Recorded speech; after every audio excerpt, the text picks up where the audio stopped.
جب شریعت اجازت نہیں دیتی کہ بچہ 10 سال کا ہو جائے 11 سال کا ہو جائے تو بہن کو اجازت نہیں بھائی کے پاس بیٹھ سکے, بھائی کو اجازت نہیں بہن کے ساتھ لیٹ سکے, بہن کے جسم کے ساتھ اپنا جسم لگا سکے.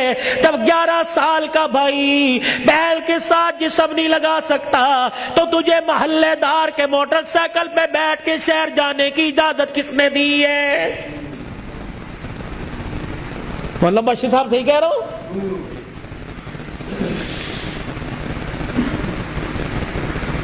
ابا جان ناراض نہ ہونا, نبی بھی نبی تھے. ہائے کہ میرے علی میں فرق ہی کوئی نہیں, علی کہاں میں کہاں, اب تجھے لے جانے کے لیے علی سے اجازت لینی پڑے گی. چپ کر کے گھر کے کونے میں بیٹھ گئے. کب آئے گا کب آئے گا کہاں؟ اتنی دیر میں سیدنا علی رضی اللہ عنہ نے گھر کے حجرے کا پردہ ہٹایا, ناک کی نتھے پھلائی. فاطمہ ابا آئے ہیں. علی تجھے کیسے پتہ لگا؟ کہ ویڑا بتلا رہا ہے, نبوت کی خوشبو سے مہک رہا ہے. وہ بیٹھے. کیوں کوئی غلطی تو نہیں ہوگی؟ نہیں علی میرا ابا مجھے لینے آیا ہے. تو گئی کیوں نہیں؟ علی تیرا انتظار تھا. فاطمہ میرا انتظار کیوں کیا؟ کہ تیرا حکم نہیں, اجازت نہیں. کہ تیرے باپ کے آگے میں کیا اجازت دوں گا؟ کہ علی بات اجازت کی نہیں, بات تیری مرضی کی نہیں. رب ذوالجلال کی قسم ہے اگر تیری اجازت کے بغیر آج چلی جاتی تو قیامت کی صبح تک میرے باپ کی نبوت والی پگڑی پہ لوگوں کی انگلیاں اٹھ جاتی.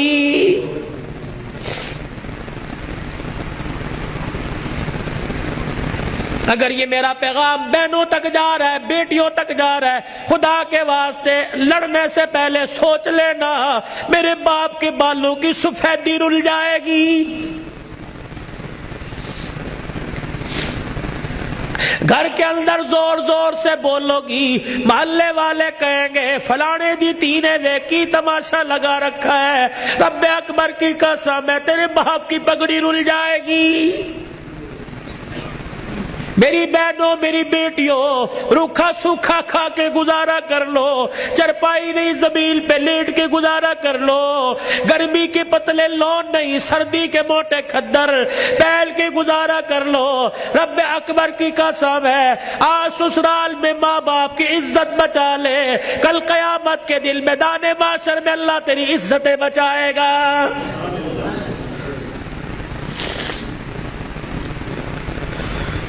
علی رضی اللہ تعالیٰ عنہ کہنے لگے جلدی جا. علی جاؤں گی صحیح لیکن جانے کا انداز کچھ اور ہوگا. کیا؟ میرا پردہ آسمان کے ستاروں سے بھی ہو جائے. تو پھر ایسی گود کے اندر حسین نہ آتا تو کون آتا؟ ایسی گود کے اندر زینب نہ آتی تو کون آتی؟ ایسی گود کے اندر حسن محسن نہ آتے تو کون آتے؟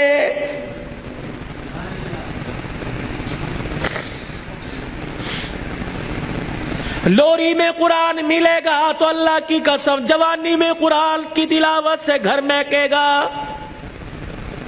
یہی وجہ ہے ہسپتال میں چلے جاؤ اللہ اکبر, مریض کے بیڈ کے سرانے دوائیں ملیں گی, فروٹ ملیں گے, جوس ملیں گے. ابے کی ناک میں نلکی لگی ہوئی ہے, اماں کو آکسیجن لگی ہوئی ہے. ہر کوئی آ رہا ہے, کوئی تکیے کے نیچے پیسے رکھ رہا ہے, ہر کوئی آ رہا ہے جوس لے کے آؤں, ہر کوئی آ رہا ہے فروٹ لے کے آؤں. مرنے والا آنکھوں کی اینیوں سے آنسو نکال نکال کے کہہ رہا ہے او لوگوں مجھے جوس کی ضرورت کوئی نہیں, مجھے فروٹ کی ضرورت نہیں, اس وقت تو مجھے قرآن کی تلاوت کی ضرورت ہے. قرآن سناؤ مجھے کوئی آگے بڑھ کے.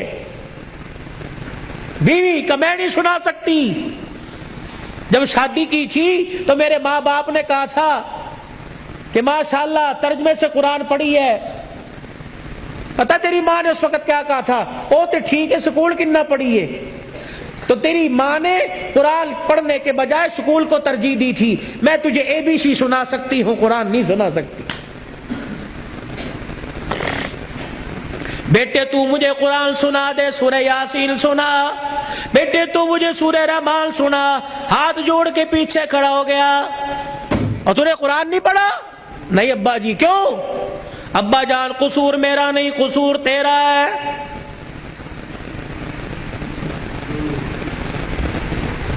تم نے کہا تھا 2 گھنٹے بولنا ہے تو گھنٹے میں ٹپ ٹپ ہونا شروع ہو گیا بھائی. پانی تو چھوڑو. درود شریف پڑھو, درود شریف پڑھ کے ساؤنڈ کو ہدیہ کرو. انسان کی روزی اللہ برکت دے بھائی اس کے اندر.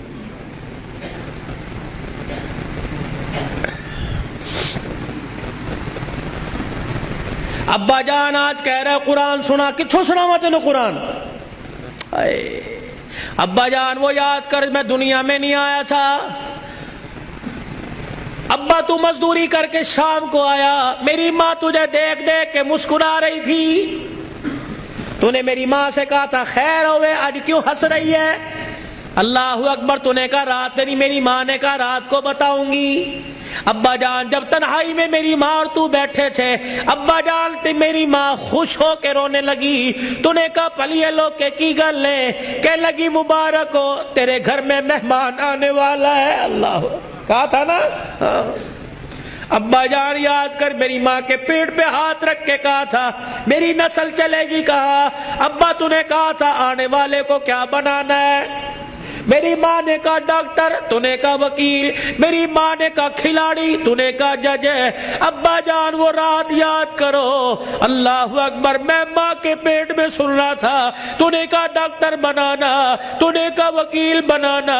ابا جان اما جان ساری رات بحث کرتے رہے. کسی نے کہا ڈاکٹر بنائیں گے, کسی نے کہا وکیل بنائیں گے. میں سن رہا تھا دونوں میں سے کسی نے ساری رات میں یہ نہیں کہا اسے قرآن کا حافظ بنائیں گے. تو آج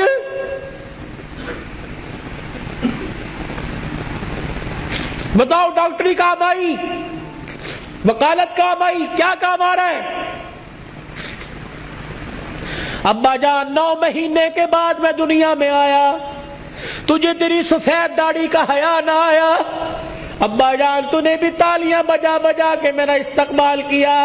تم سارے ہنس رہے تھے, میں رو رہا تھا اپنے اور تمہارے نصیبے پر.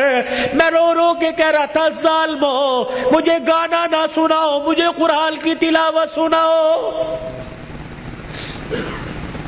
تائے چاچے مامے پھپھی سے لے کر بہن بھائی اماں ابا سے لے کر سب نے مجھے گانا سنایا. جب تم گانا گا گا کے تھک گئے, تم نے کرائے پہ گانے والے بلا کے گھر میں نچوائے. ابا جان میں گانا سنتے سنتے میں چیخے مار مار کے رویا. تم نے مجھے نیند کے شربت پلائے, تم نے مجھے نیند کے انجیکشن لگوائے. ابا جان میں سوتے سوتے تڑپ جاتا.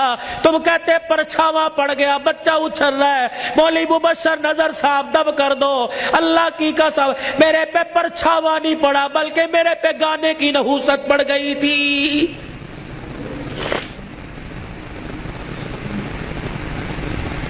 اتنا سا میں اسکول کا بیگ لے کے گھر سے نکلتا, گانے کی آواز سن کے نکلتا. 10 گھنٹے بعد 8 گھنٹے بعد گھر آتا, آتے مجھے گانے کی آواز ملتی. روٹی پکاتے ہوئے ماں گانا سنا کرتی, آٹا گولتے ہوئے گانا سنا کرتی, جھاڑو دیتے ہوئے گانا سنا کرتی. اما جان تم نے خالی کنویں کے اندر اتنا گانا بھر دیا کہ میری غذا قرآن نہیں گانا بن گئی. ابا ہاتھ جوڑ کے میں عرض کرتا ہوں کہ 25 سال کی عمر میں اور تمہارے 55 سال کی عمر میں تمہیں قرآن نہیں سنا سکتا بلکہ گانا ہی سنا سکتا ہوں.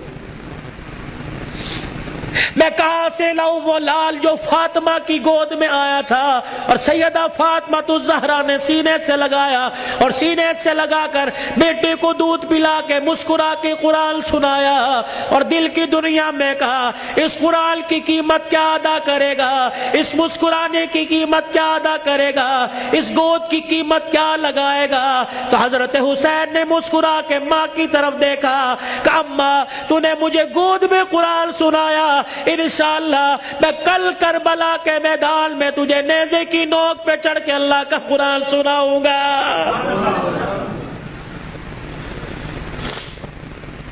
مولانا بشر نظر صاحب, بھائی عمر صاحب, بھائی ابو ذر صاحب, جہاں جاتا ہوں ہاتھ جوڑ کے کہتا ہوں خدا کے واسطے اپنے بچوں کو تھوڑا سا قرآن پڑھا دو, خود بھی سورہ فاتحہ یاد کر لو, اپنے بچوں کو بھی سورہ فاتحہ یاد کرا دو اور گھر والوں کو وصیت کر دو. جب میرا